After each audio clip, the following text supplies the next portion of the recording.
Well, thank you very much, Council President Toles, for the opportunity to share this information. Thanks, Michael, for helping me put it together. This is the long-awaited research. I think y'all have made comments and know that I've been doing some research into the rendering plant. So in November of last year, I received a call about a rendering plant coming to the airport. I didn't know anything about it and had never even heard of a rendering plant, didn't know what one was.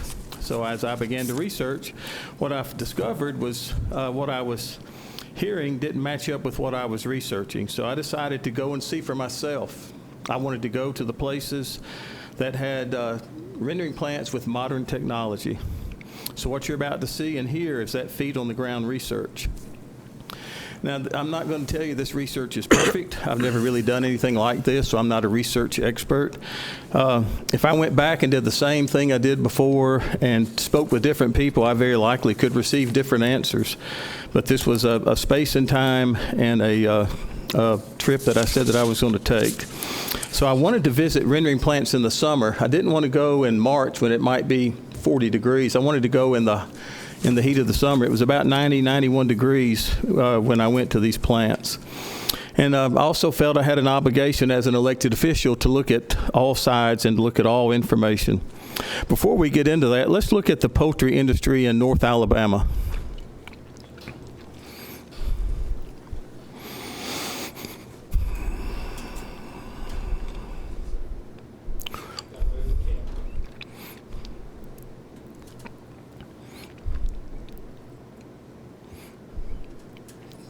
What you're going to see is that Alabama is the second largest poultry producer behind the state of Georgia. Poultry in Alabama represents a $15 billion industry.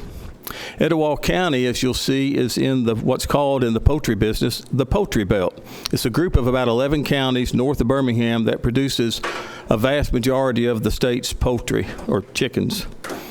Poultry in Etowah County has an impact of 1,558 jobs and an annual economic impact of more than $400 million. This is based on the U.S. Poultry and Egg Association information. Marshall County has 7,702 jobs and more than a $2.3 billion economic impact. I think we've all marveled at how Marshall County has grown and Albertville has grown. Their sports park up there is unbelievable, a $55 million park. And this might be an answer to how some of that is being accomplished. So the next thing I wanted to show was the economic impact of what the Pilgrim's Pride plant or a plant of similar size and investment would mean for Etowah County. So 95 jobs, starting wage of $16.40, average wage around $21. It would generate $245,000 a year to the Gadsden City School System, $90,000 a year to the county school system. There's a one-time tax payment of $100,000 to Etowah County schools, $45,000 a year to the state of Alabama schools, approximately $90,000 a year in occupational license fees for Gadsden. And we've lost, our Waterworks and Sewer Board in the last years has lost one large municipality and, of course, the Goodyear account. So this would help to offset some of those losses. And it also creates additional industrial acreage for water and sewer at the Airport Industrial Park. We're currently, I believe, at a full status out there. So this, any kind of development is going to have new water and sewer in investment. How did the plant get to Etowah County? What a question, huh?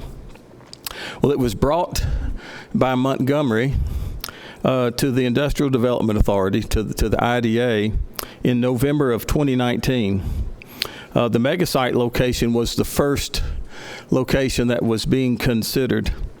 That consideration led to a February 2020 local governmental group to visit Iowa to tour a pork processing and rendering plant.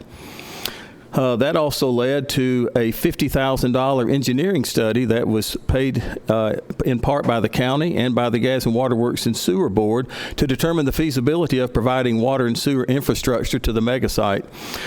When the cost came in at $20+ million, the mega site was eliminated. Nobody had the money to pay that. The IDA then showed Pilgrim Pride the airport and the steel plant, and they preferred the airport location. So I think one question we've all been asking ourselves is, why Gadsden? Why Etowah County? Well, the answer is pretty easy in a word. It's infrastructure. Etowah County is the only location that has the infrastructure for a rendering plant. A rendering plant is needed in North Alabama for Pilgrim's Pride because of this reason right here. You'll see the red stars. That's Carrollton, Georgia. That's the Pilgrim's processing plant. Chattanooga, Tennessee, Gunnersville, and Russellville. And that circle is a 2-hour drive circle. So the science has told them that when you have 35% of the chicken left over and you've got to get it to a rendering plant that makes protein, you don't need to travel more than 2 hours because you begin losing your protein, and that means you're losing money. And also freight. Freight's a large expense for any company, and you don't want to travel more than 2 hours to get to your rendering plant if you're in the poultry business. That's Gadsden right there, the blue dot. So the other reason is there is a natural gas pipeline that runs through the airport property. The most expense that a rendering plant has, because they cook the rendering parts at about 1,500 degrees 24/7. They use a large amount of natural gas. So Etowah County has the natural gas pipeline, which you'll see the bottom right corner. That's like a spaghetti map, so to speak, of all the gas transmission lines. It starts down in Louisiana, probably over here in Houston area, goes all the way over here in Georgia, up the eastern coast to Vermont and Maine. That's where they get their heating oil from. We have a line right here that runs through. There's the airport, and there's the natural gas line. So, and then of course, here's the Coosa River. What you'll see is that every rendering plant has to have a lot of water, and they have to have a lot of gas.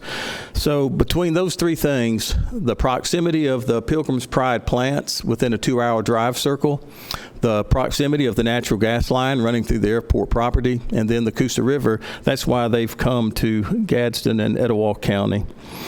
The Hanceville plant, which is in Coleman County, is a 1960s plant, and it's the largest rendering plant in the United States. It serves 17 out of 18 processing plants in the state of Alabama. As we saw a few weeks ago, there was a fire up there, and the poultry industry was holding their collective breath, because if that plant were to go offline, that means 17 processing plants would have to stop processing, and it would severely impact the poultry production, not only in the state of Alabama, but probably also in the whole United States. So the Hanceville plant, 1960s technology, and it's an older plant. There's a need for a second rendering plant to be in North Alabama to help service those 17 processing plants. The technology we've seen, Cook Foods has invested about $7 million in their plant over in East Gadsden to mitigate the odor situation over there. You're never going to eliminate all of the odor, but it has substantially made an impact on that part of our city, and the technology and the science seems to work. Well, as I said, I decided that I wanted to go and visit cities that had modern technology rendering plants. I was asked, why didn't I go to Hanceville? The answer for me was that you're not going to build a new rendering plant today and use 1960s technology, so I didn't really see the need to go to Hanceville. I wanted to go to where there was more modern technology. First place I went was Clarksville, Arkansas. Now, Clarksville, Arkansas is a much smaller and less density population city and county than Gadsden or Etowah County. Clarksville has 10,000 people in the city and about 26,000 in the county. There is the rendering plant right there, and there's the trucks, and then this is a truck washing facility. That is a Walmart supercenter. It's right next door to the rendering plant. The rendering plant was built in 1976, and the Walmart supercenter was built in 2001. So it's been there for 20 years. When I realized that, I had to ask myself, why would Walmart put a supercenter next door to a rendering plant? So what I did was I went to this Walmart, spoke to the management, I spoke to cashiers, and I spoke to customers literally right there in that parking lot. And I asked them about the rendering plant. And the common answer was, you can smell it every now and then. It's not that big of a deal. It's something that I don't smell every time I come here. I might smell it 2 out of 10 days. It was those kind of answers. I asked the management, had they ever had a customer not come in and shop because of the odor from the rendering plant, and they said no, not that they've ever been told. So I just found it interesting. There's a rendering plant, and there's a Walmart Supercenter. And then now here is a view. There's the truck washing facility. There's the rendering plant. That in that red circle, there's the Walmart Supercenter. There's the parking lot. And there's the property line. And then across the street from the Walmart parking lot is this retail where you can tell that it's fairly new. It's not brand new, but there's an Arby's. There's a Chinese restaurant, I think, right there. A Dollar Tree, game shop, but it's it's a retail right across the street from Walmart, so it's essentially fairly close to the rendering plant as well. I will note that I did go speak to the mayor of Clarksville. We had a nice conversation. He said that when the liquid is sprayed on the farmland in Clarksville, that is a problem. And I think we've all experienced that ourselves in our area.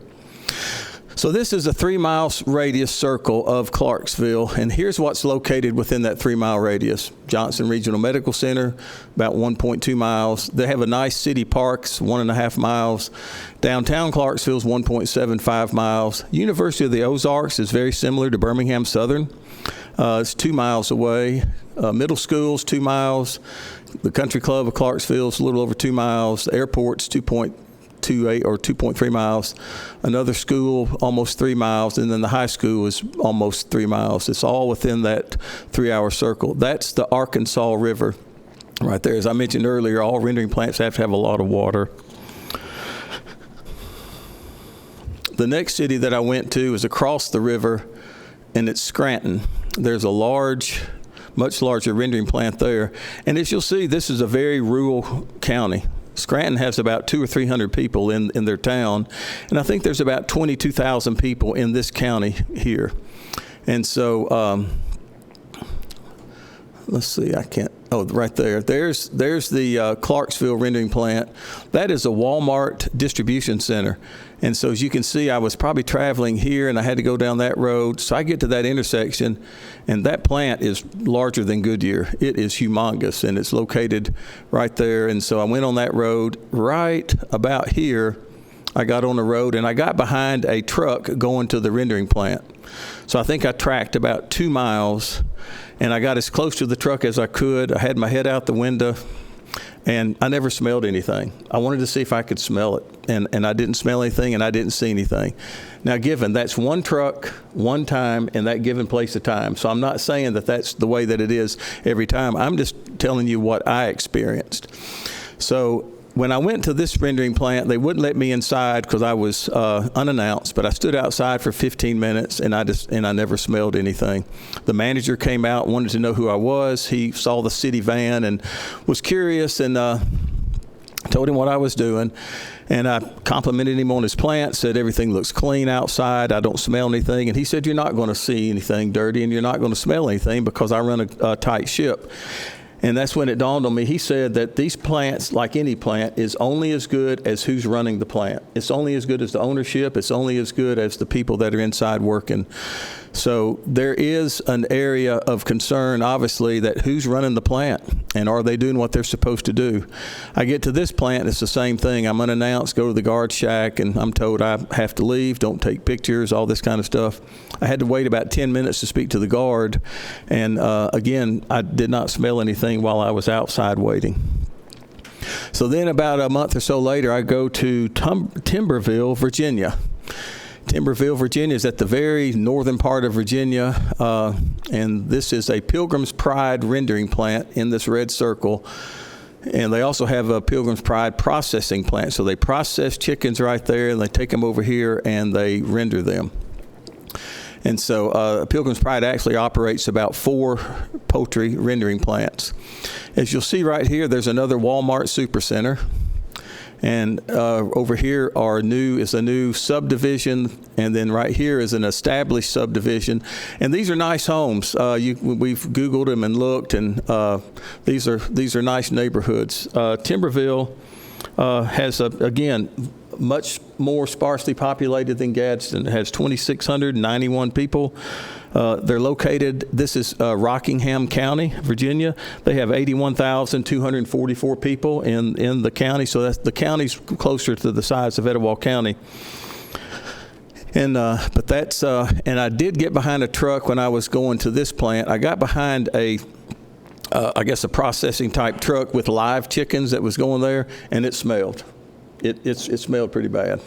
And I got as close to it as I could get, and did pick up odor, had my windows down. I've been riding around this summer with my windows down and the air conditioner on, trying to capture these smells.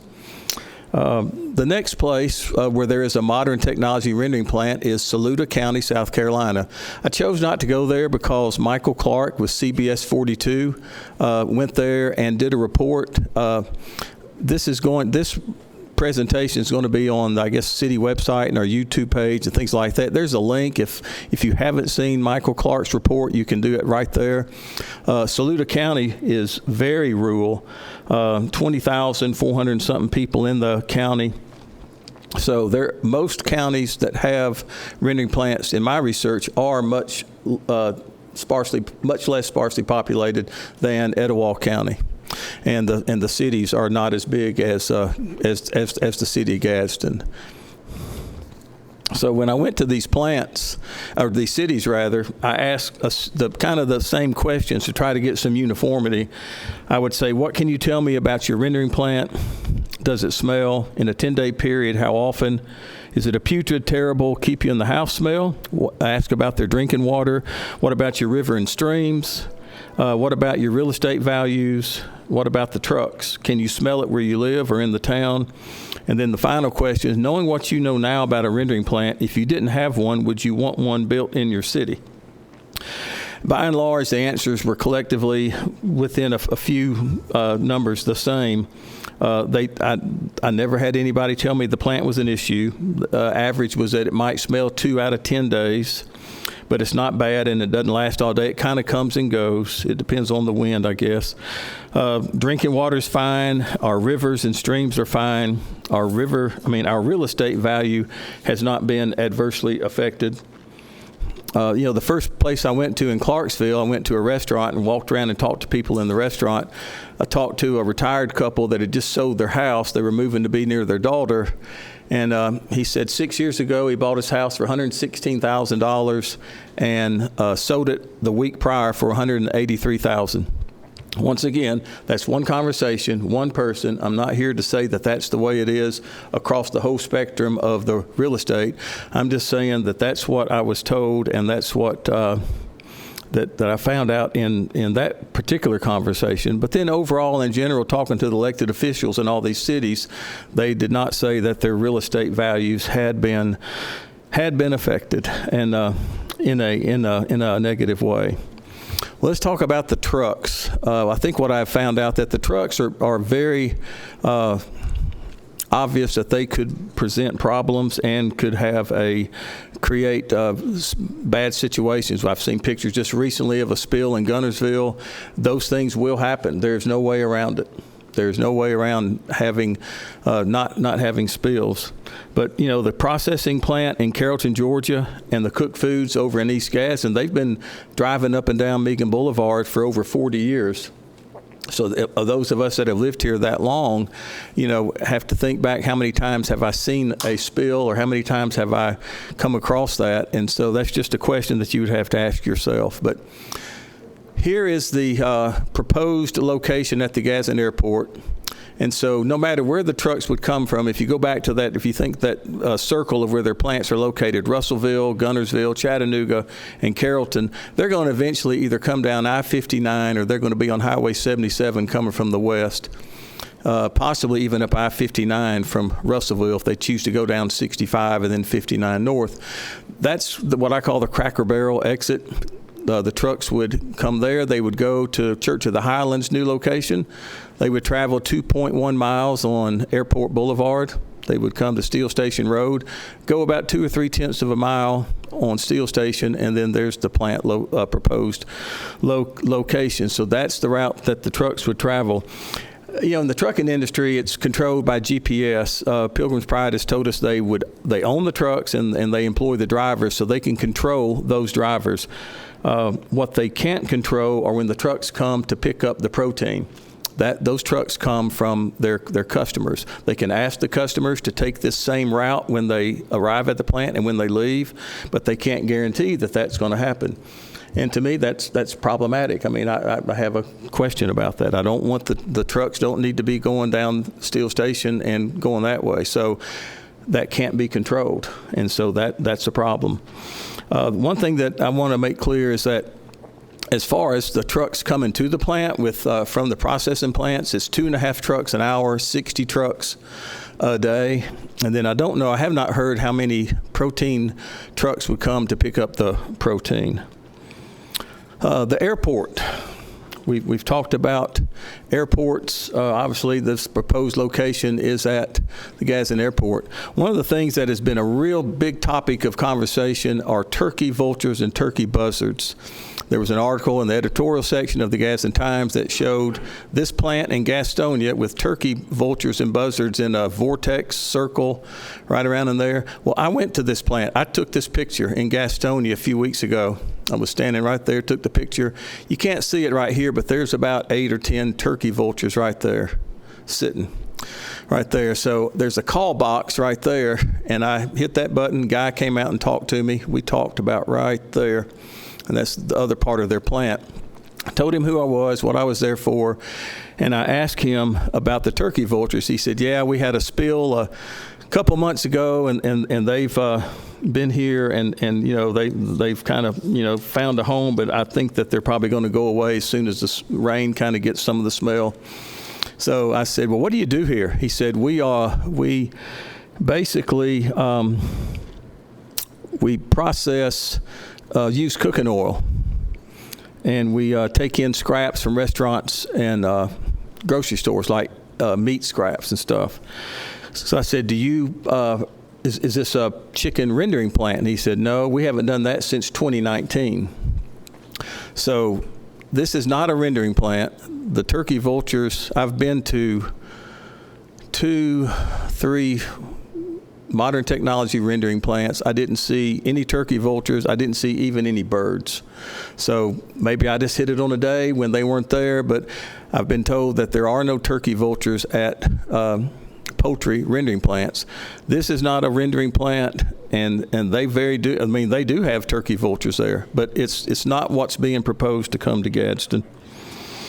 The next one that I'd like to show you is Amarillo, Texas. This airport's about the size of Birmingham. That is a beef rendering and processing plant, and it's about 4,500 feet from right there in the middle of that runway. And then about 1.8 miles right around in there is a beef processing plant. And I know the FAA letter had comments of 10,000 feet and 5,000 feet. So I'm not sure how this squares with that letter, but I'm just pointing out that there's already, at the Amarillo, Texas airport, there's a rendering plant, there's a processing plant. Right there are 4 200-foot tall grain towers or silos. Along in here are businesses located at the Amarillo airport. You'll find aeronautical firms Bell Helicopter. They have a helicopter maintenance facility there. And there's a company called International Aerospace Coatings. They paint Boeing 757s.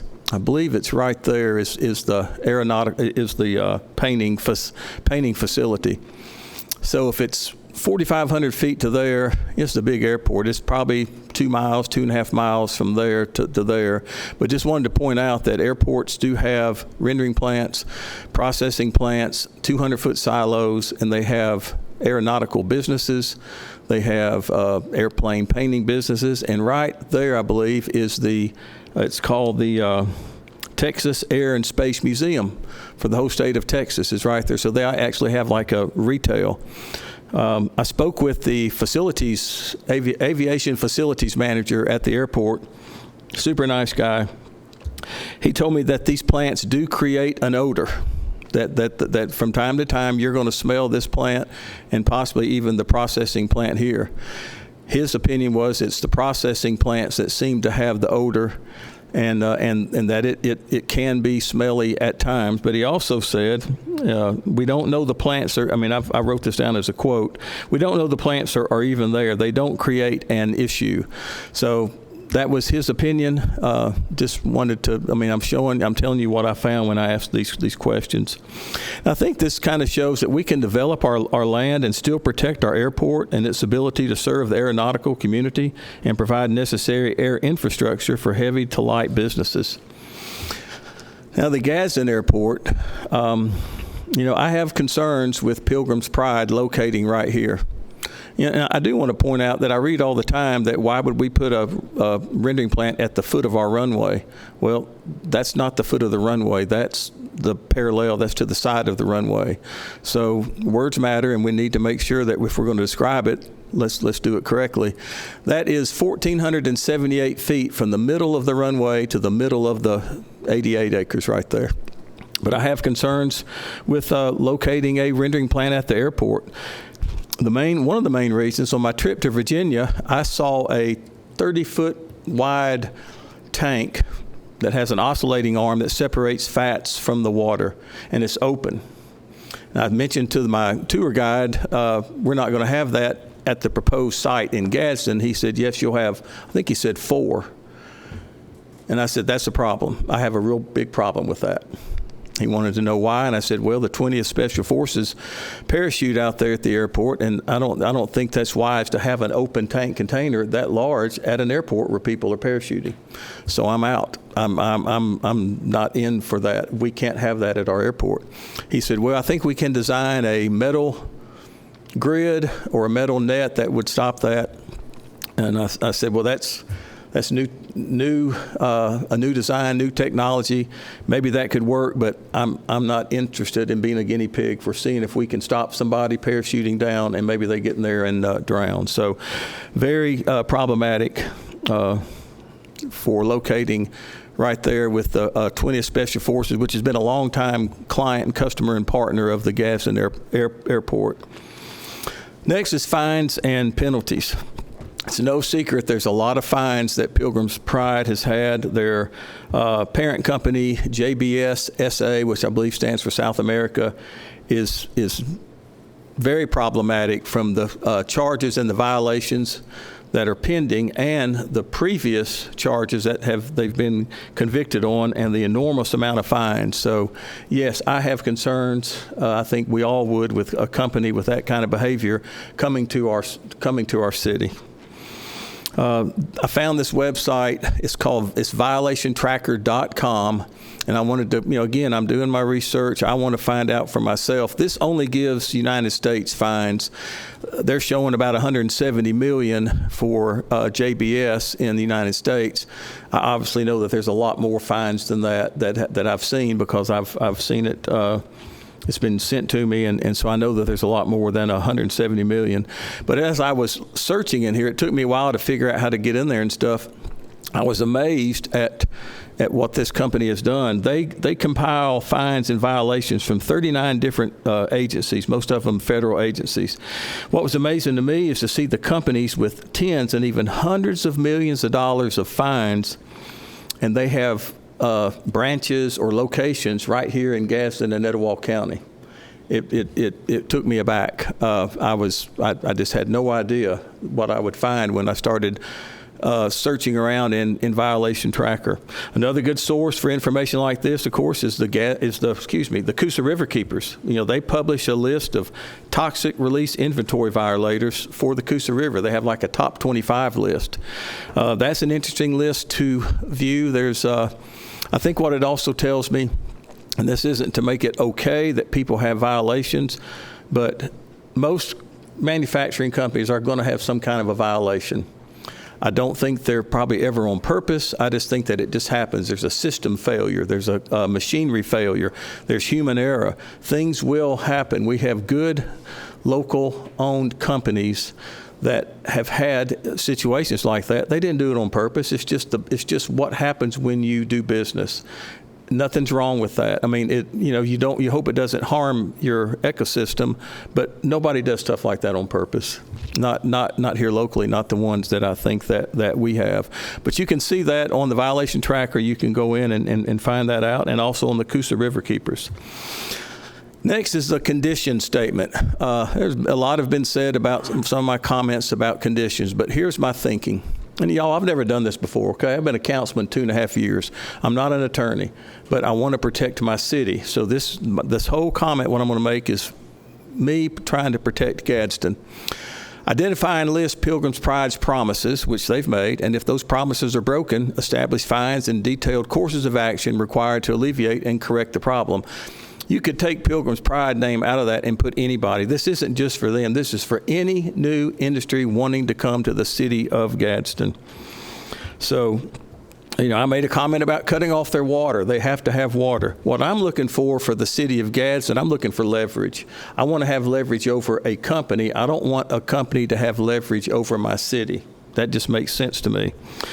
So the conversation that I didn't go into was that this would happen long before there was ever an offer for the company to come to Gadsden. This would be done on the front side. And if it's determined that we can't have the leverage that we need with that company, then I'm out. I don't want the company to come to Gadsden. I don't care if they have 1,000 jobs and we make just millions and billions of dollars. If they have leverage over the city, I would vote no for them coming to our city. I don't think it's worth it. Just look at the steel plant. Look at that property. Look at what we've been left with for 20 years.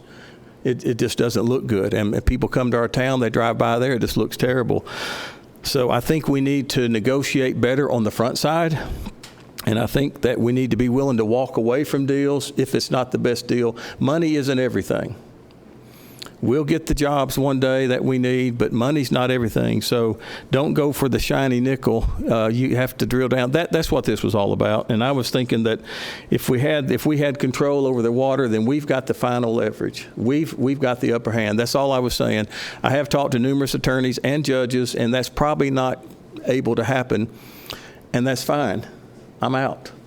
If I can't have leverage and control, then I don't want anybody to come here. Here's the conditions, promises they've made, and I'll just briefly go through: water pollution, air, truck routes defined, spill cleanup, starting wages. You can't tell me you're going to do 1640, then do 12. End of plan agreement. I asked them, what's the life expectancy? Life expectancy, this plant's 40 years. What's going to happen in the end of 40 years? They said, we'll tear it down and make a green space. I said, well, fine. Let's have a bond in place to pay for that. I don't want you coming up 40 years from now saying we don't have the money to do that. Gas for trucks in Gadsden. Adjoining and legacy properties purchase program. I think there is a way that we can negotiate with any incoming company about the property, and if there's negative impact to the properties that are adjoining, or if there's a legacy property. I know my friend Steve Swindle's family's lived near this site for I think 110 or 120 years. That's a legacy property. There needs to be some consideration given for those people. All right, in conclusion, I appreciate your kind attention and going through this. As I said earlier, any plant is only as good as those that operate it. That's why I think we have to have a good conditions contract. The cities I visited, Clarksville, Scranton, Timberville, they didn't seem to have an issue with their rendering plants. There wasn't any evidence of I didn't find any evidence of lowered property values, air or water quality problems, or birds, and certainly I didn't find any turkey vultures at any plant that I visited. I do have major concerns about open water tanks.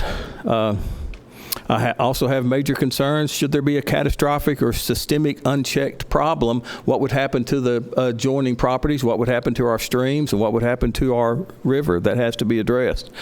I have major concerns with Pilgrim's Pride overall legal issues, especially those in Brazil. some of those have been proven and tried and convicted. Some of them have not, but there's still a lot to be concerned about there of who we're bringing to our city. And then with the current litigation, any vote, preemptive or otherwise, by this council could create legal repercussions for the city in addition to the already existing legal issues that we're involved with. And then last but not least, I want to reiterate something that I've said since November of 2020, which is I will listen to and will vote the will of my constituents in District 4. I want to say that again. I will vote the will of my constituents in District 4. I get a lot of texts and emails and private messages on Facebook, and believe me, I read every one. I respect everyone. I would never vote over the will of the people in District 4. I don't know how to say that any plainer. I'll never vote over the will of the people in District 4. Thank you for your time.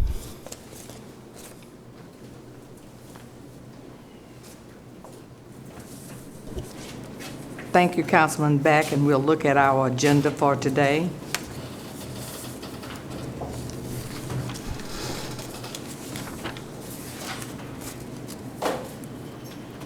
Unfinished business, we have a resolution on abatement of nuisance in District 3. This is 312 North 3rd Street. County records list the address as 312 3rd Street, State of Alabama. Wesley Sims, possible right of redemptions to Heather Nicole Miller and Deborah Miller. We have a public hearing. This is a resolution on abatement of nuisance in District 3 and 1214 Grant Avenue, Tuscaloosa LLC, subject to a mortgage in favor of Mutual Savings and Credit Union. We have another public hearing on abatement of nuisance in District 2. This is 918 South Line Avenue. We have a public hearing, a resolution on abatement of nuisance in District 4 at 409 Hazelburg Circle. We have a public hearing or an abatement of nuisance in District 6 at 308 Miller Street. We have a resolution rejecting all bids, number 3456 T-shirts. We have a resolution awarding a bid number 3459 Fuel Dispensing and Management Service. And we have a resolution authorizing a special use permit for Dish Wireless at 311 Forest Avenue, District 6, and we have a resolution authorizing residential development agreement. And this will be for 612 Broad Street, District 5. This is a Campbell development. We have a resolution appointing and reappointing members to the Argyll Circle Architectural Review Board. And we have a first reading authorizing conveyance of property. This is at 563 Lime Street in District 3. And we have not that many items in our pre-council folder. We'll go through those and then we'll. Yeah.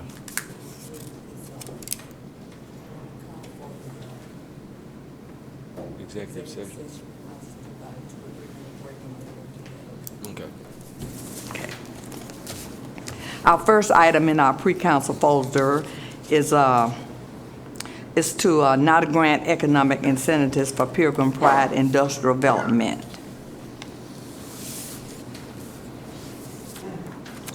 We have a rezoning from the zoning department. This is rezoning 107 and 109 Virgin Street. Ms. Cody, if you'll just come and tell us maybe the whys, or just give us an update on the rezoning.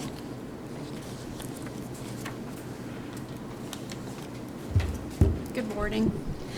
The property owner in this case is Nuckalula Academy. They wish to expand their existing daycare. They've been located on Nuckalula Road since about 2008, I think is when they built their primary building.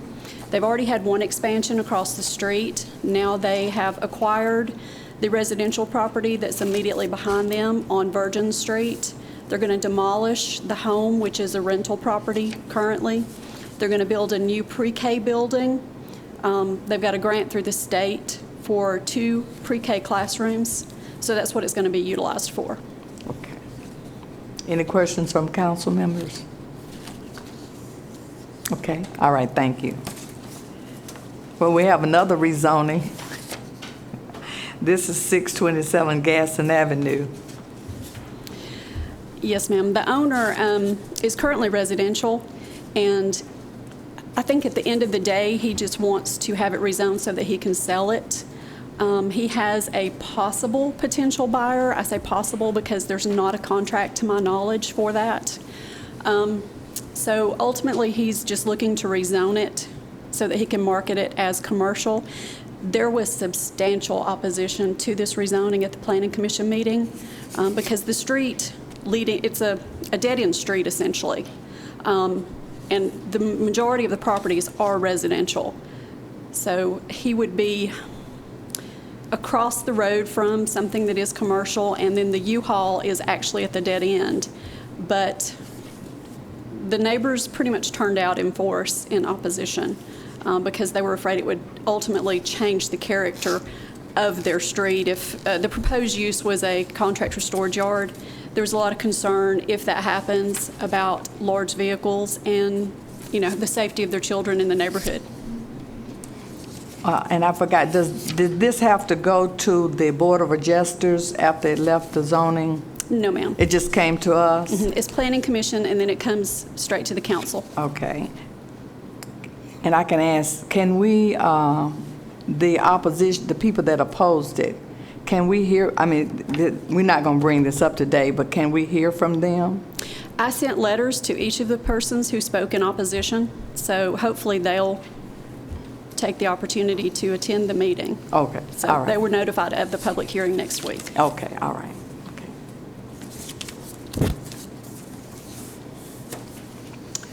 And we have a resolution appointing and reappointing members to the Gaston Airport Authority.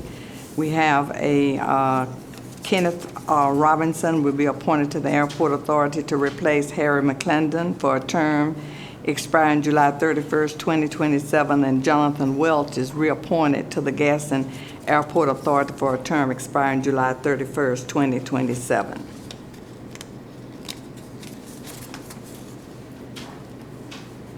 And we have adopting a 2021 Division F Phase 1 Regional Hazard Mitigation Plan.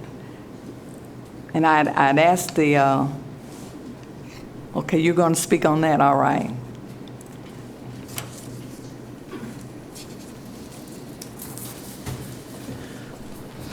The regional plan is being submitted to you for consideration of approval.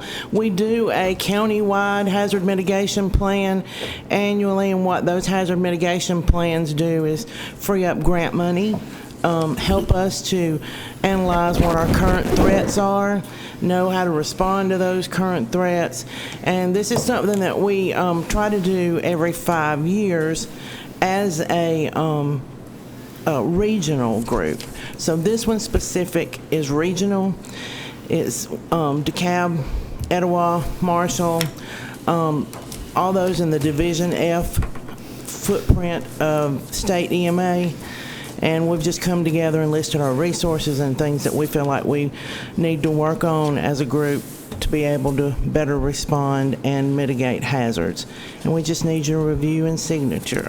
Okay. The hazards that you're talking about, you don't have to give a lot, but say specific, what hazards are you kind of talking about? Flooding can be mitigated by creating culverts. We could do storm shelters. We could do, but the thing about that is the only time that money comes available is immediately following a disaster that has occurred within Etowah County. So the money doesn't come often, of which we're glad, but we have to have that document approved and ready in case it did, because you can't go back and backdate. Yeah. Well, this is for, I would like to talk to you offline concerning storm shelters. Okay. There's been, I'd say requests or people talking to me about other storm shelters in that area. So And that's something that needs to go in this, and our city one also. Okay, well. So we can do that and try to adapt it for your review. at next week. Okay, all right. All right, thank you. According to this, it's needed, you need it today? No, ma'am, if we're gonna edit, let's just wait until we do an edit on it. Oh, okay, all right, okay. That's all in our pre-council folder? Madam President, I'd like to request that we convene an executive session to discuss residential development here in town. Okay.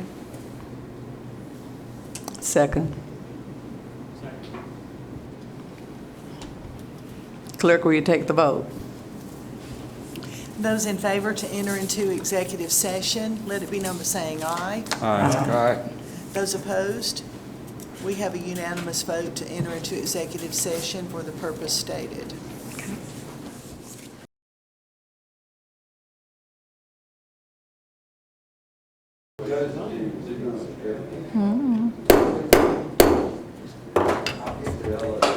I would like to remind everyone to please make sure all cell phones are turned to the off or vibrate position.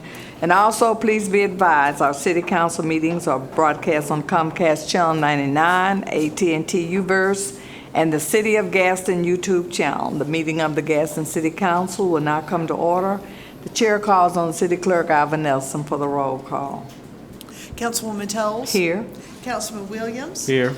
Worthy? Here. Back? Here. Councilman Wilson is here. He's not in the room right now. Councilman Cannon and Reed are both absent today. We have a quorum present and our meeting is open for business. I'm going to ask Councilman Williams if he will lead the invocation. Please stand and remain standing for the Pledge of Allegiance. Let us pray.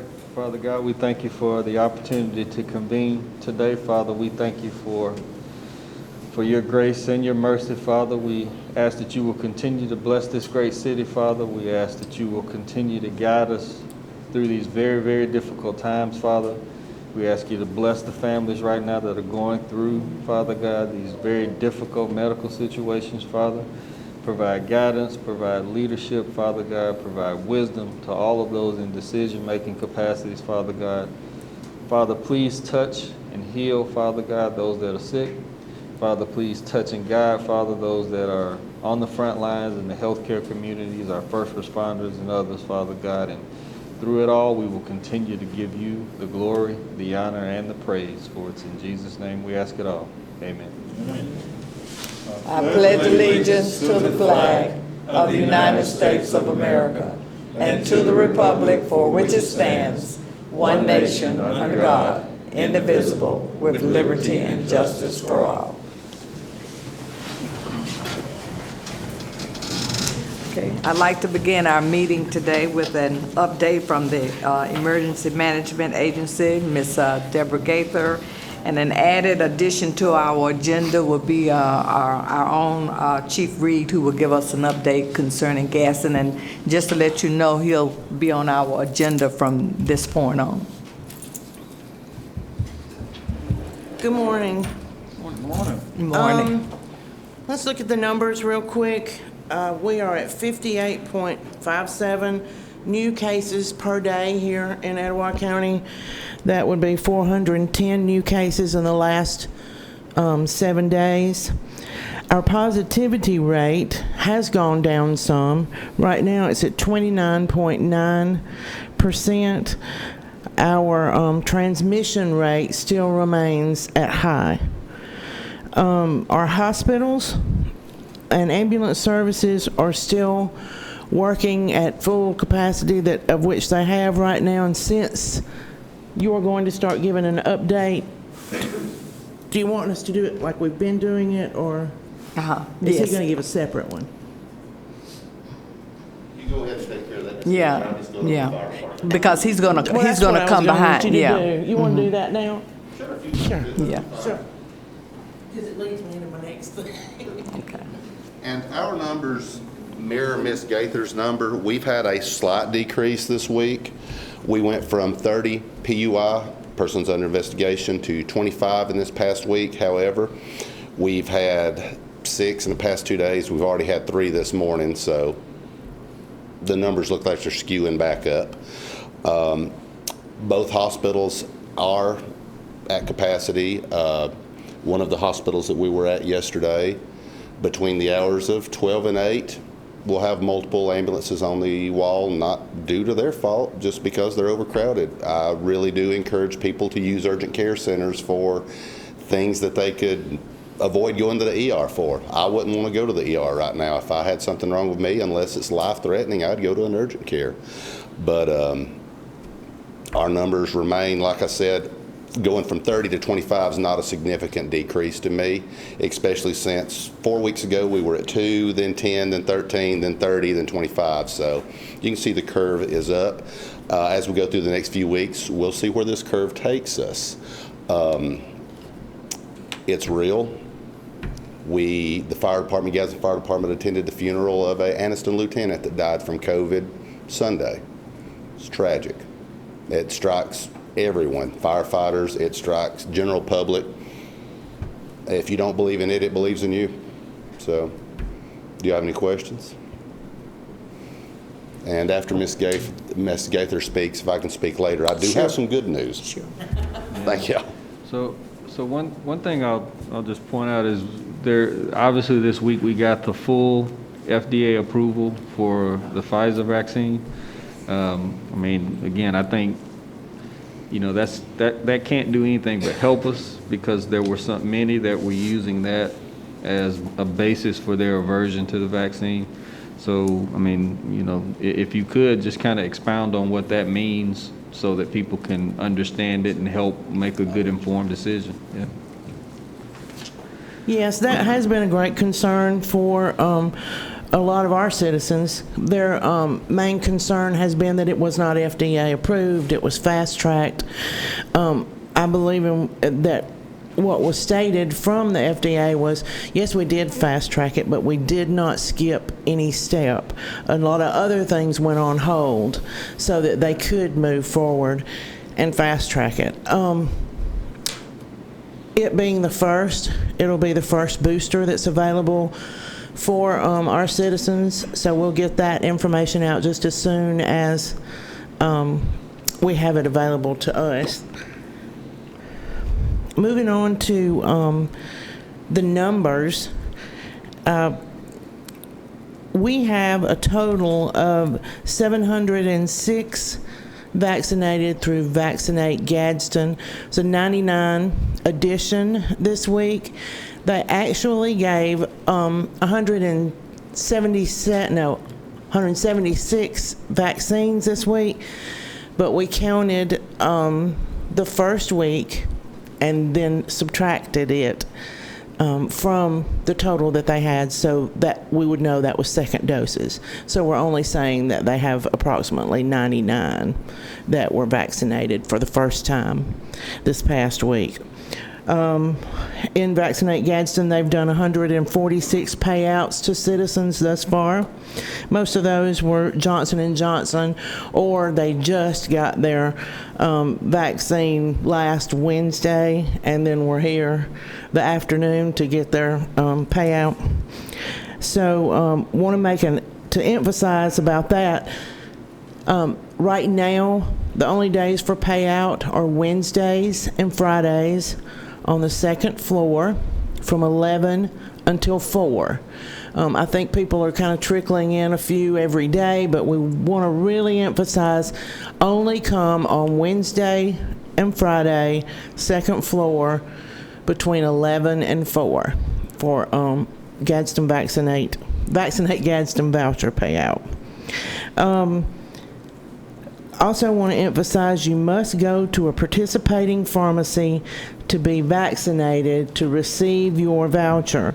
Both vaccine rounds must be completed between July 19th and October 15th from a participating pharmacy, and you must be a verifiable resident within the city limits of Gadsden. Those have been the few issues that have bumped into our way. We need the citizens to understand there's a rhyme and a reason to this. These federal funds are specific to the city of Gadsden. The pharmacies that are participating only have the vouchers. You can't get a voucher at a non-participating pharmacy. You cannot go and get the vaccine and then go to another pharmacy and say, I got my vaccine, but they didn't have vouchers. You have to go to that participating pharmacy. All of those pharmacies are listed on the city's Facebook page still. I believe that's correct, right, Michael? Yeah, and then on our Facebook, Twitter, and we've sent that to all the media. So if you get an opportunity to share those on your social media, please do that so we can get that information out. Last Saturday, the vaccine clinic at the Jasmine Lopez Agency, I would say, was a big success. When you say they only had 24 vaccinated, those were 24 residents that they vaccinated within 3 hours. 3 hours. So that's pretty swift. That's pretty fast for them to get them through there. There was the need for the Spanish interpreter on Saturday. So many good things went on Saturday. And I just want to thank Jasmine and her agency there for allowing the Dre Kirkpatrick and the Quality of Life Vaccine Clinic to be held there. Another thing I want to mention is we're thankful to Public Works, Court Barber, and his team.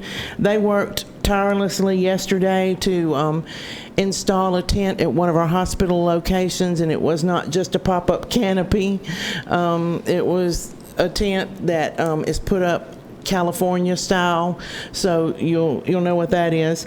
Then we also need to thank City Planning Director, and that be Nick Hall, and then we also need to thank Community Development Coordinator Renee Baker, Chief Reed, Ruth Moffitt with United Way. A lot of people worked yesterday that go unseen in this pandemic, and I don't want them to think that their efforts were not recognized yesterday, and we really appreciate them. We hope by the end of the week that at one hospital we will have at least one of the 3 plans that we're trying to implement right now working to better serve our citizens that could actually help our fire department, Rescue 1, then both of our ambulance services. So we're working hard on that. And last, next Wednesday starts National Preparedness Month. I think a lot of us prepared more in this last year than we have at other times, but I want to encourage anybody that's listening to do something to become more prepared. If you're an individual, if you have a family, if you have a pet, if you're a senior caregiver, if you own a business, if you're in city government, county government, everyone within Etowah County needs to do their part to be prepared for the next event or disaster. And we're just asking that you take the month of September to make sure you followed all the steps to keep you and your family and friends safe. So thank you. Any questions? No question, but I had a comment. I just want to let you know that over at the job fair, Quality of Life are doing vaccines. They have all 3, so you can choose the one you want. And we had 5 people to take the shots before I left. That's great. And what time is that over? They'll be finished at 12 o'clock. It's after 12 okay. now, so they're done.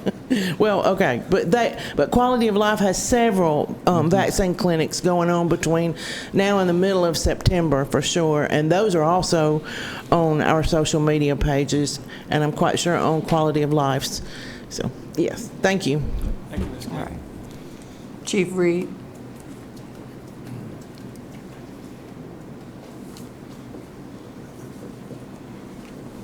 Okay, first a little bit of bad news, and then we'll get into what I consider great news.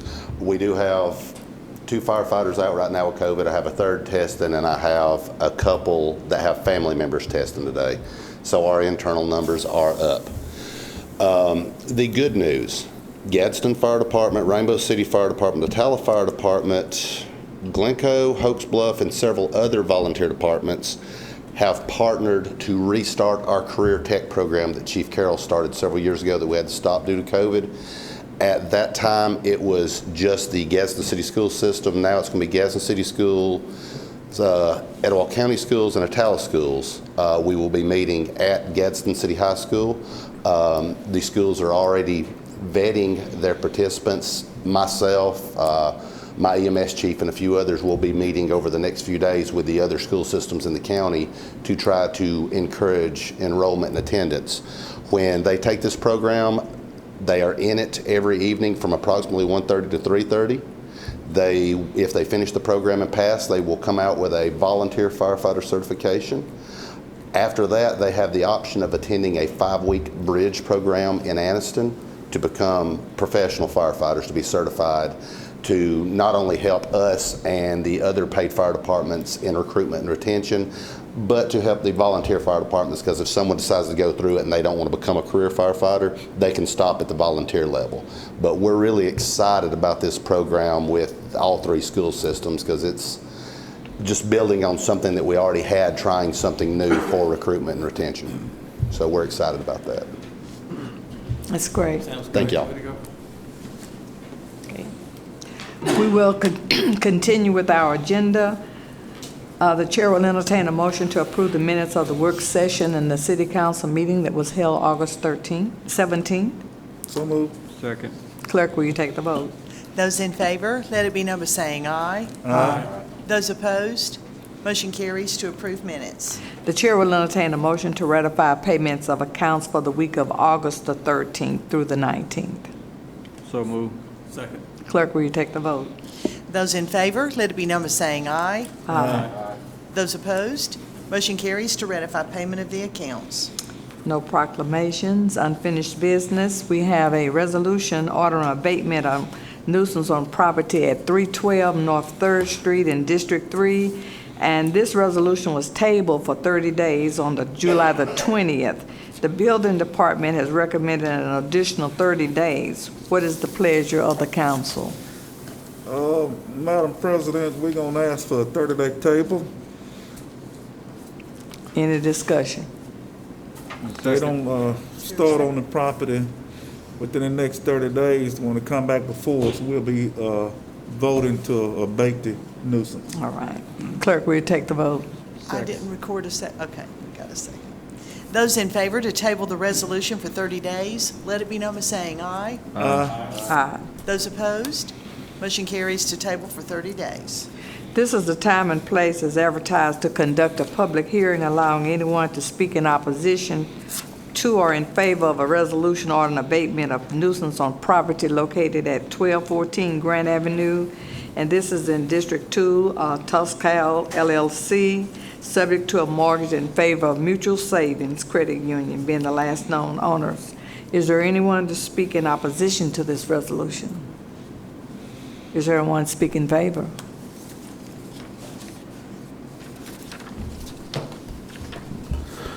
Madam President, I'm Brian Harbison with the Building Department. We filed this case in October of 2020. There have been no improvements. There are no permits to improve. We're asking today for a resolution to abate this nuisance.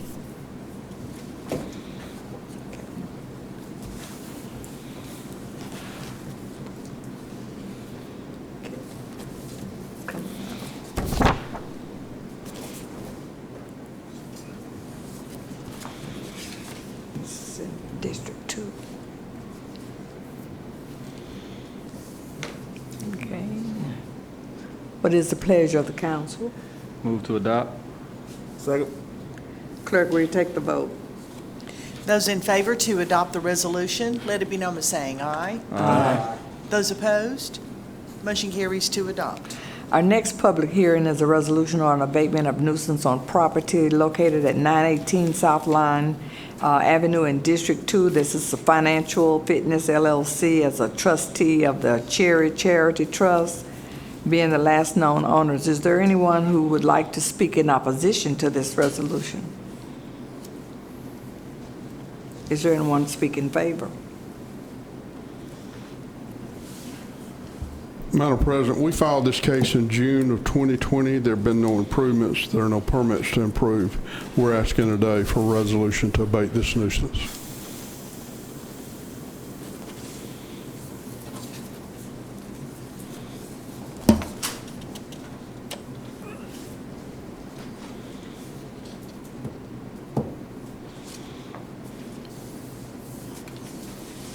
What is the pleasure of the council? Move to adopt. Second. Clerk, will you take the vote?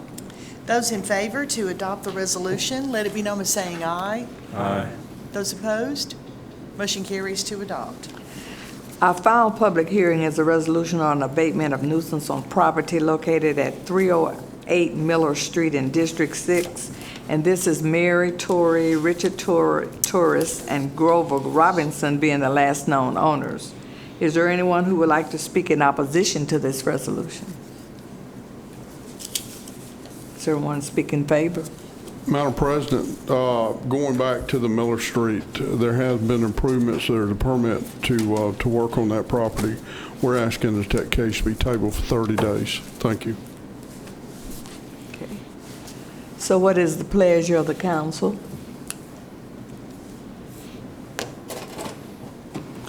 I move that it be tabled for 30 days.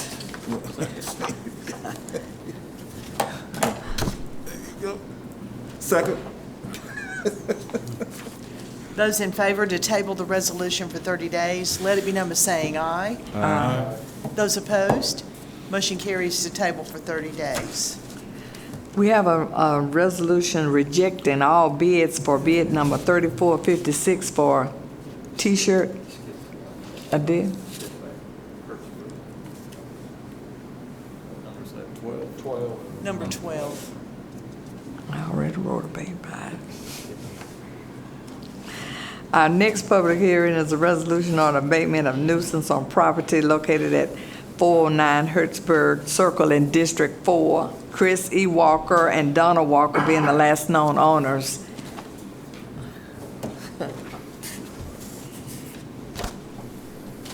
Is there anyone who'd like to speak in opposition to this resolution? Is there anyone speak in favor? Madam President, this case involves a burned structure. We filed it in April of this year. There have been no improvements. There are no permits to improve. We're asking today for a resolution to abate this nuisance. What is the pleasure of the council? Move to abate. Second. Clerk, will you take the vote?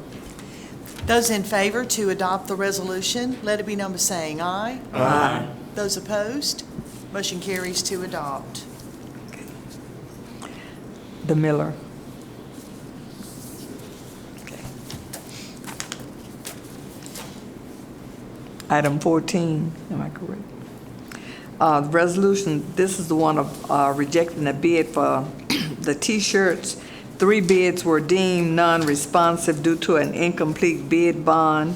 1 bid was submitted without valid signature, and the other bid told was excessive in cost. The purchasing department has recommended that all bids be rejected and all the projects be re-advertised. Is there any discussion? Clerk, will you take the vote? We actually Make need a to get a motion. Make a motion. motion to, what is the pleasure of the council? So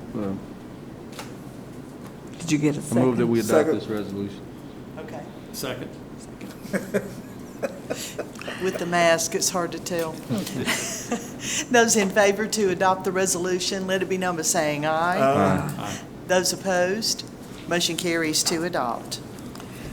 We have a resolution awarding bid number 3459 for fuel dispensing and management service. And this is the Napa coordinator has recommended awarding the bid to Ira Phillips Incorporated. The chair will entertain a motion to adopt this resolution. So move. Second. Any discussion? Clerk, will you take the vote? Those in favor to adopt the resolution, let it be known by saying aye. Aye. Those opposed, motion carries to adopt. We have a resolution authorizing a special use permit to Dish Wireless, and this is for the installation of their equipment and modification of the existing wireless telecommunication facilities located at 3611 Forest Avenue.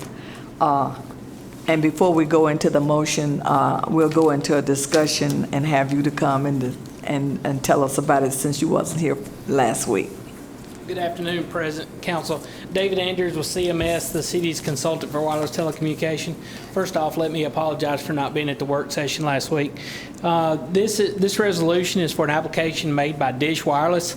As you know, we approved about 2 weeks ago one for Dish Wireless in East Gadsden. Dish Wireless is going to be providing a new service. So this site will actually serve West Gadsden. It's located at 3611 Forest Avenue. I know there was some question about that. Initially, when the applicant submitted the initial paperwork, they listed the address for the site as 3622 Forest Avenue, but it has been confirmed, and all the application material has been updated to reflect the correct address of 3611 Forest Avenue. This tower has not been used in several years. It's right on the city limits line with Etowah. It's on the right side of Forest Avenue. It does have two rather large microwave antennas up at the top of this tower. The tower is 168 foot tall, and Dish is wanting to place their antennas at 95 feet. One of the good things about this application is since this tower has not been in service or has not been used in several years, there's several safety or code issues at the site that we're going to get to correct during this application process. And as long as they deem the microwave antennas up at the top non-essential, they're going to remove those from the tower, so it will be a positive aesthetic change to the tower, because those two giant microwave antennas are going to come down during this application also. CMS has reviewed the application and recommends approval by the council. Okay. Any questions from the council members? Okay. Thank you for giving us that information. Okay. So what is the pleasure of the council? Move to adopt. Second. Clerk, will you take the vote? Those in favor to adopt the resolution, let it be known by saying aye. Aye. Those opposed, motion carries to adopt. Our next resolution is authorizing agreement with Campbell Development LLC, and this is for the development of 3 loft apartments at 612 Broad Street in accordance with the Residential Development Assistance Policy. Upon completion, the developer is eligible to be reimbursed up to $15,000. The chair will entertain a motion to adopt this resolution. So moved. Second.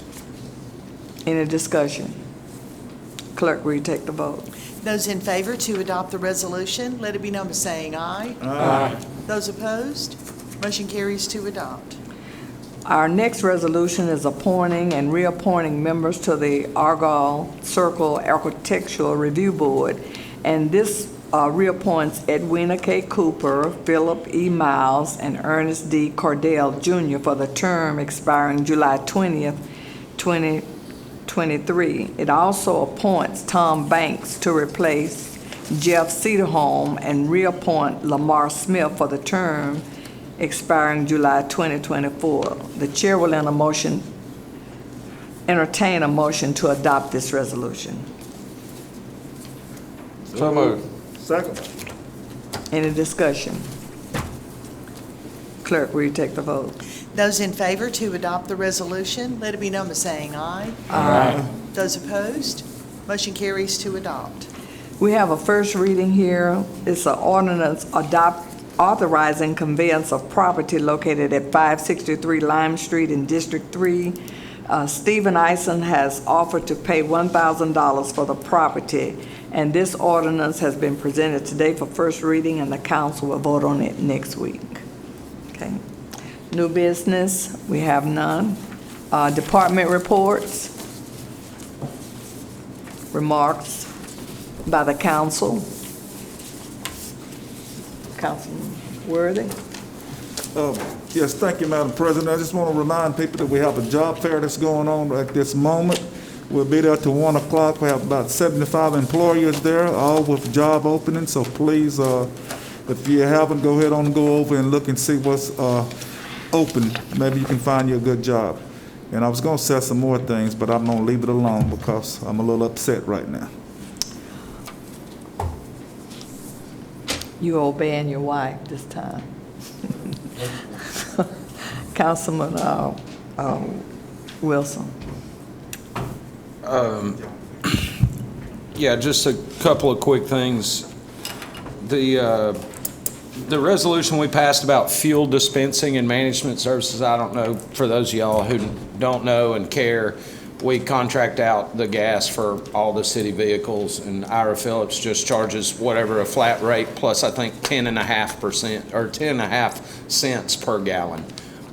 So they handle all the fuel dispensing for the city vehicles. The residential development agreement that we just passed, again, for those of you who don't know, there is an incentive program out there that if you build loft apartments in the downtown area, you're eligible for some rebate for every apartment that you build. So the Campbell Development Group are the ones who purchased the old federal building down on the 600 block there, and they've been converting some of those spaces around there into private loft apartments. So this is part of that program.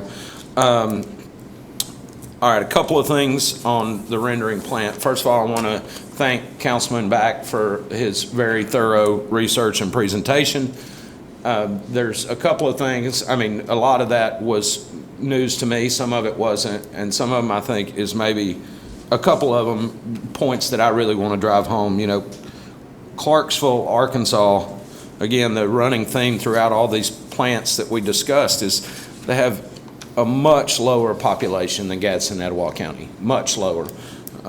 Clarksville, Arkansas, 10,000 people. Scranton, Arkansas, 241 is the population of Scranton, Arkansas.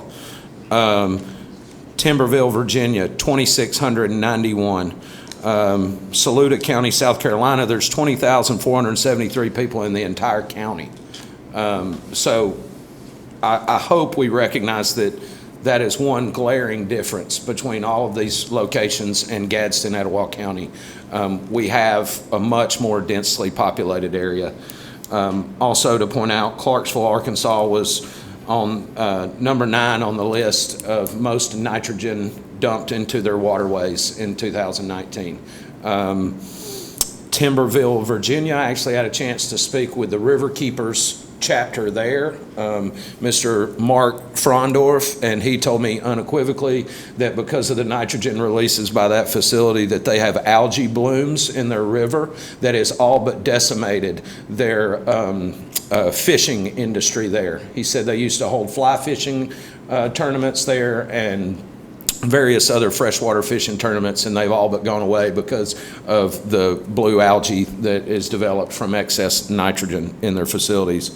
So, I mean, again, there are some people in this community that do think that the water is being affected by these rendering plants. I just want to make sure their voices are heard. The one point that I've been back and forth on about the fines, you know, I've heard this number tossed around that they had $120 million in fines, and I've looked into that too. It's my understanding that part of the Foreign Corrupt Practices Act, the agreement that was made with the Department of Justice and the Brazilian government, the fines totaled in that agreement were over $2 billion against JBS Pilgrim's Pride, not $127 million. Now, the U.S. government only kept a portion of that, but the overwhelming majority of that went to the Brazilian government. And again, these aren't for operational fines. This isn't because a machine broke down. This isn't because some safety requirements weren't met. The overwhelming majority of these fines we're talking about with the Department of Justice and the Secretary of State are corruption, bribery charges where people have gone to jail. The entire C-suite of Pilgrim's Pride has been indicted, several of which of whom have served time in jail as a result of their bribery and corruption. This is not the same thing as spilling water into the waterways. This is not the same thing as having a scrubber go down where there's smells around. These people have a systematic process of bribing and corrupting officials. I personally think part of the reason that their fines are so low is because they pay people not to write fines for them. This is part of their MO. And so that to me is the overwhelming majority, and I think it gets understated. That to me is the overwhelming concern, and I think it gets understated in a lot of this back and forth. I don't think it's fair to compare Pilgrim's Pride to Mercedes-Benz, who has spent $6 billion in this state and created 6,000 jobs. And when you're talking about fines, I mean, this company right now is at the top of many watch lists in America for one of the worst companies operating in the United States right now. And I just want to drive that point home again. I do appreciate the research that's been done, and I think on a lot of practical levels, this rendering plant does make sense. And I think some of the concerns of the community have been overstated, but I don't think that one needs to be dismissed. I think the character of this organization is incredibly concerning to me. As far as the conditions statement, that approach to it, I appreciate that and I like it. I like it. What I don't understand is how that's going to work when we haven't even started that process and this council isn't involved at all, but the airport authority is currently considering a sale of the property to this company. At what point do we get to have the conditions statement conversation? Because if we're going to sell the property before we have an agreement on how these individuals would operate and what the penalties would be if they failed to meet those agreements, how are we going to sell the property before we have that? To use a term, I think that's ready, fire, aim is what it is, to say we're going to have this contract, but we can't take any action to address what's going on right now. We're going to sell them the property and then negotiate a contract with them. I think we should negotiate the contract first and then move forward. And I think you'll discover that they may not be comfortable with some of those contractual obligations. And the other thing about the legal ramifications if we vote on anything, I just don't understand what legal exposure we could have by simply saying that we want to make sure that we get a vote on a potentially controversial facility. I haven't seen any precedent of legal ramifications for us taking action on something like that. And finally, the last thing I'll say is, as y'all know, we heard for the first time today a recommendation on appointments to the aviation, the Gadsden Airport Authority. The first time I'd heard this individual's name, Mr. Robertson, was yesterday afternoon at about 5:30 when I got a copy of the agenda. I actually reached out to Mr. Robertson late last night, and he and I had about a 45-minute conversation. Seems like a really sharp guy to me. He has aviation background experience. He's been a commercial pilot for many years, flown in and out of the Gadsden Airport for many years. Now, he did tell me that he had not submitted a recent application to be on this authority board, but he has been asking to participate in the authority board for years and years and years.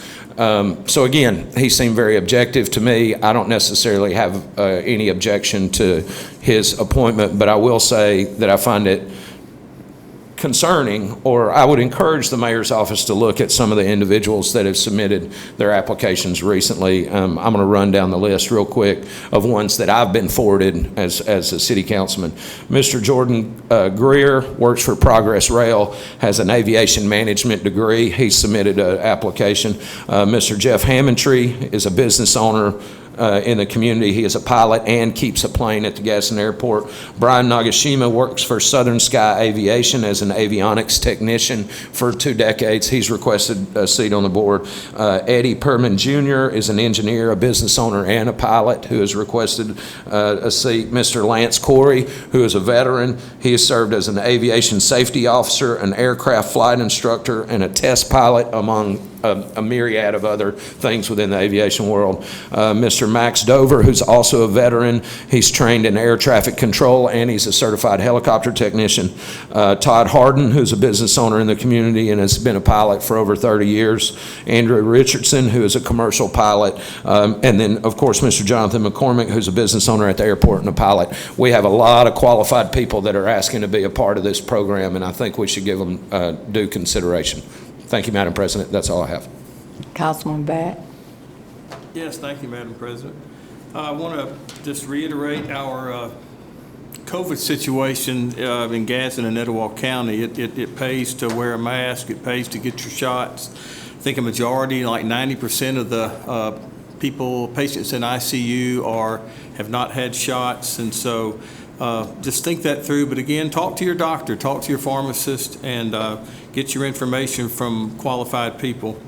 Also want to thank, I think we may have mentioned it, but Kay Moore and the group that was here last week for the downtown Main Street, Alabama. Heather, you were involved in that. Thank you all for bringing that group here. It would look like a great success. And congratulations to all the local winners. I think I saw pictures of local business owners that were received awards, and it's just a constant, steady, positive drumbeat of what Kay Moore does for Gadsden and specifically downtown Gadsden. I just can't thank her enough. And also want to give a shout out to Campbell Development. You know, they've done a marvelous job with the federal building. They've made a huge investment downtown Gadsden.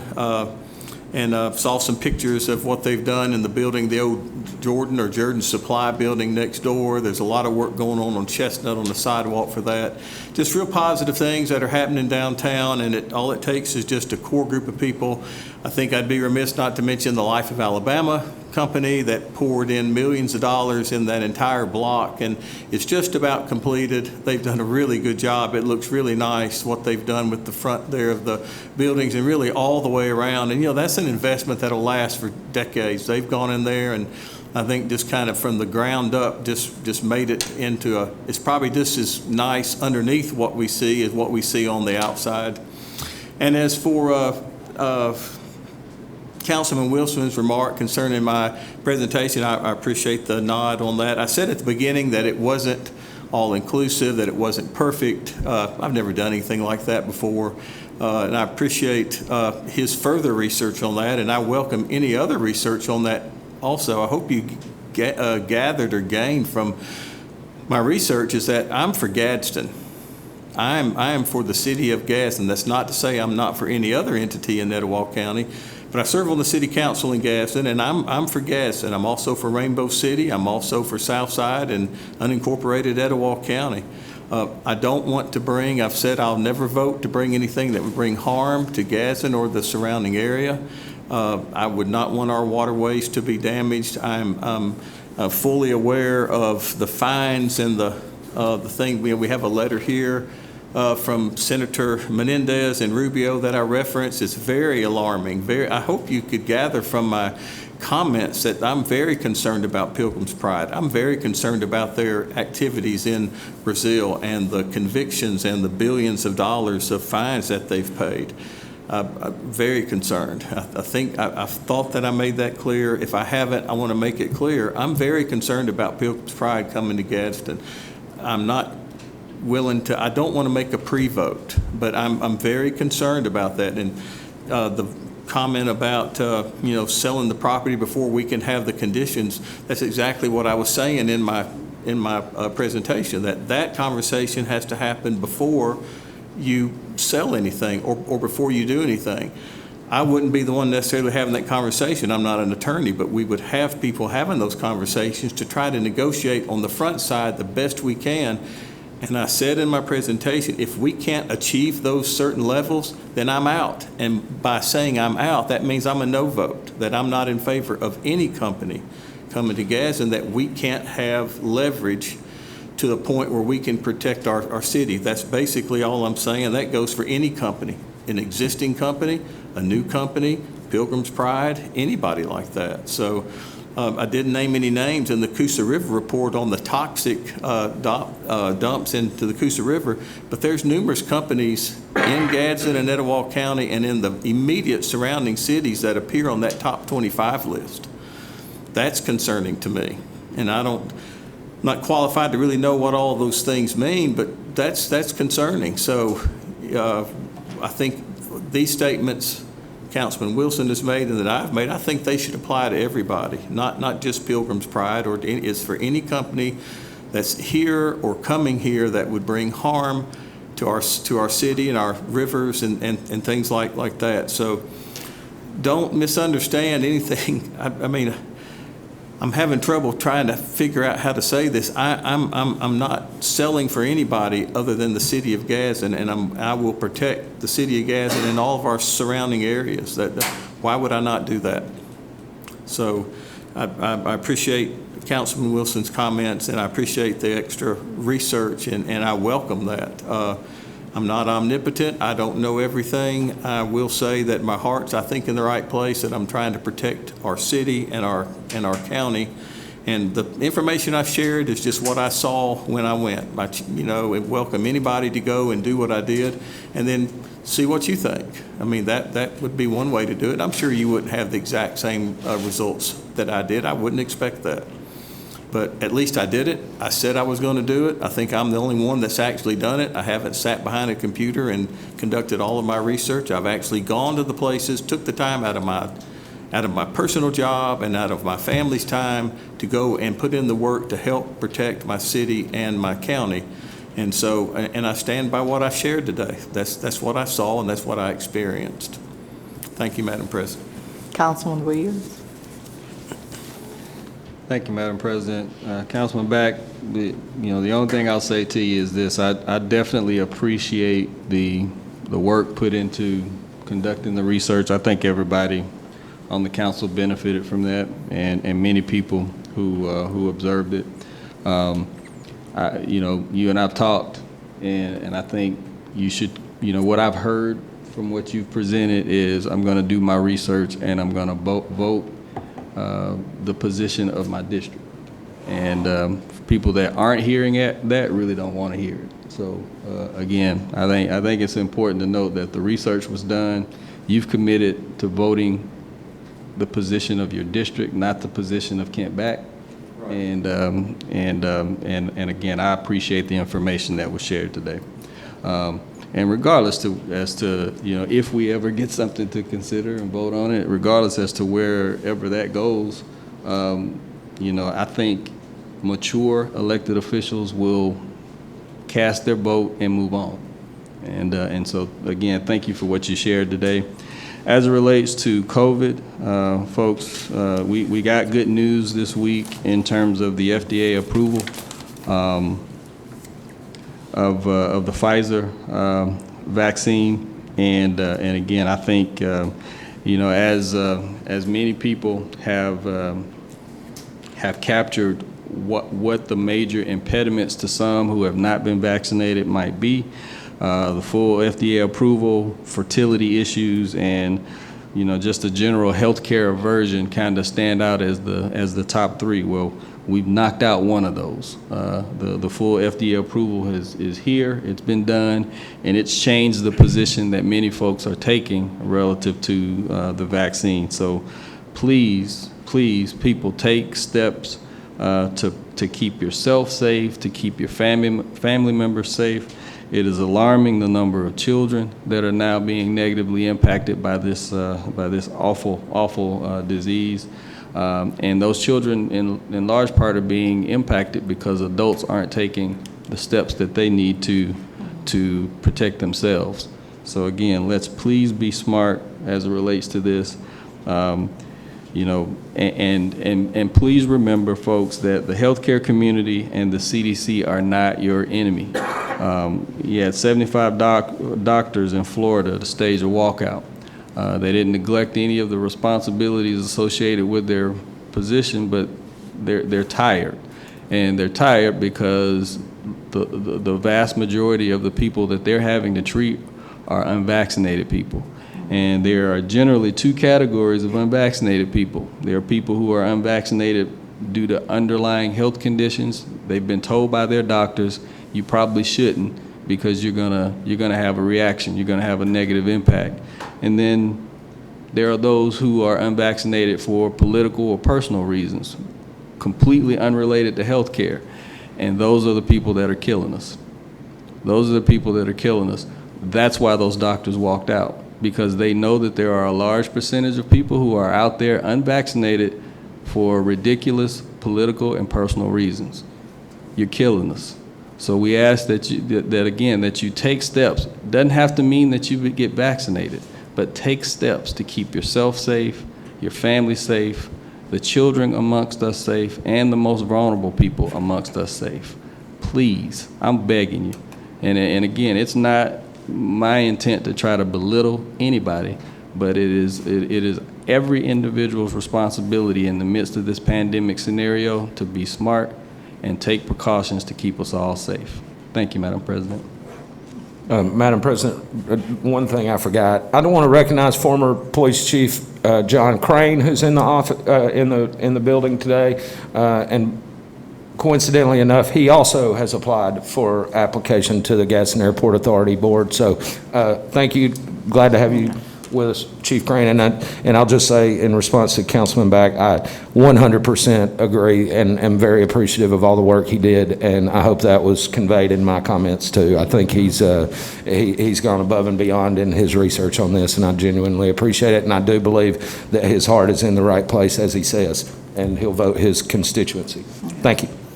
As Councilman Wilson was, as far as appointments, I told him earlier, there was one time that's all we were doing was begging for people to be appointed to the various boards, and now we're over flooded and overwhelmed with just one particular board.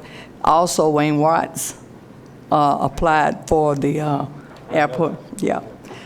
Just want to say happy birthday to Jennifer Smith. This is her birthday today. So happy birthday. And by Thursday, a decision will be made as to whether we will go virtual or not as far as our city council meetings. It will be announced either Thursday or Friday, but that's a consideration. Our numbers are up. We have 2 council members that are out and are sick.